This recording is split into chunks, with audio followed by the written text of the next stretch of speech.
Hello everyone, and welcome to my course project presentation. My name is Rakesh Pir, and I'm currently enrolled in class HSE-630, Immigration Issues and Security at National University for my Master's in Homeland Security and Emergency Management. Today I will be presenting my critical analysis titled Fortifying the Gates or Punishing the Victims. This presentation examines the terrorism-related inadmissibility grounds, commonly known as TRIG. We will look at how immigration policies evolved after 9/11, the ethical dilemmas they created, and how these policies actually impact our homeland security operations today. Introduction page and topic significance for my introduction part and the significance on this part. Why I choose this topic? It exposes the human cost of reactionary, overly broad national security policies. Importance to security. Demonstrate how misidentifying threats can waste resources and weaken actual homeland defense. To introduce this topic, it is important to understand that after 9/11, our immigration system was rapidly converted into a counterterrorism tool under the new Department of Homeland Security. I choose to focus on the terrorism-related inadmissibility grounds because it perfectly illustrates the human cost of reactionary policymaking. I believe understanding this topic is essential for anyone studying immigration, insecurity, and security because it shows the danger of casting a net so wide that it catches the wrong people.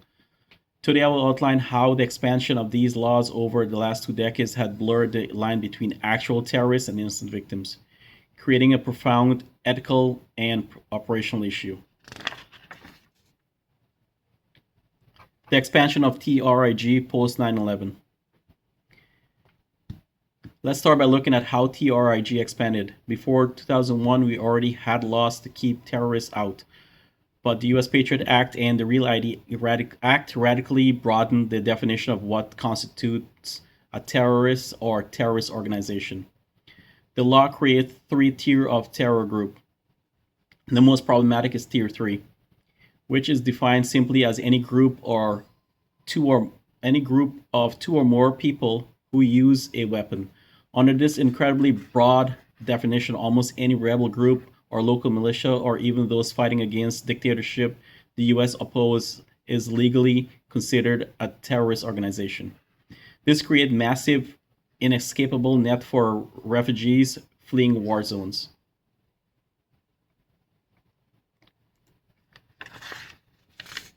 The material support trap.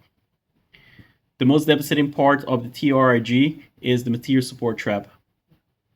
By law, material support means giving anything to an armed group, including food, shelter, or a few dollars in ransom. Congress refused to include the duress exception. This means that if a terrorist group hold a gun to your head and steal your food, the US law treats you as terrorist sympathizer. It completely removed the concept of a guilty mind from the equation.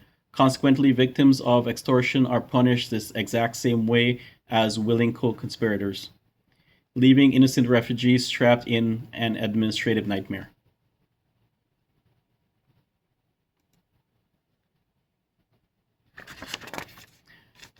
Operational inefficiencies and resource misallocation. Beyond being unfair, TRIG is operationally highly inefficient. Instead of hunting down actual terrorists, highly trained intelligence and immigration officers are bogged down processing complex waivers for innocent victims of extortion. This wastes millions of dollars and creates massive backlogs. It completely misaligned with current threat assessments. As FBI Director Christopher Ware noted, our biggest lethal threat today comes from domestic violent extremists and lone actors.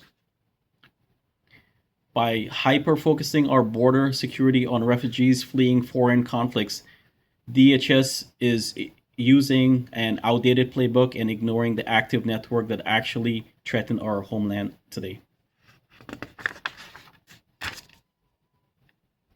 Ethical dilemmas and human rights violations. The ethical issues here are severe. By denying asylum to people who were forced to support armed groups, the US violates the international principles of refoulement, meaning we risk deporting victims straight back to their abuser. So that's very broad and open interpretation for that, but that's there's a lot of people that agree with that. Some people don't agree with that, but I'm on the fence about it. And this is just for my class. It is a terrible moral paradox. In the name of fighting terrorism, we are punishing the people who have suffered the most from it. Even if they can apply for a waiver, the process is secretive and can take years, leaving immigrants in a state of psychological and economic distress.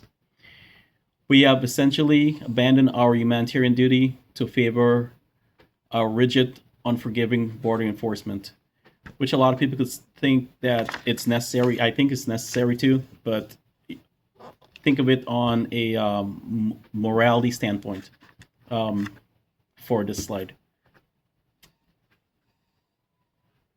Policy recommendations. To fix the system, I recommend three major policy shifts. First, Congress must amend the law to include a clear duress exception, so immigration officers can immediately clear victims who acted under threat of death. Second, we must narrow the definition of a Tier 3 terrorist organization so it only targets groups that actually attack civilians rather than capturing every local militia.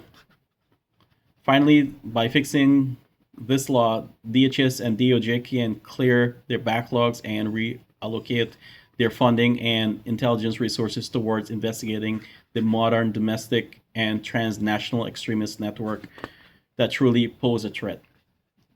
That's my thought process on that part. But a lot of that is open for interpretation.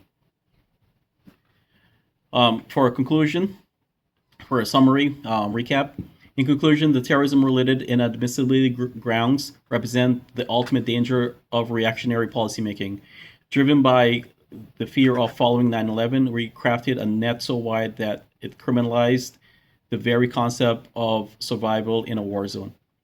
This policy does not make us tangibly safer. It just misallocates resources towards prosecuting the innocent. The balanced approach recognizes a strong, broad security and respect for individual rights do not have to be competing priorities. We must reform TRIG immediately and restore both our operational efficiency and the ethical integrity of the United States. That's my thought on that, and I think that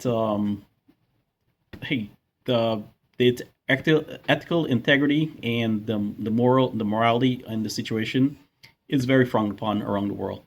But at the same time, we just have to make sure that we protect what's ours within our borders. These are the references utilized to construct this critical analysis.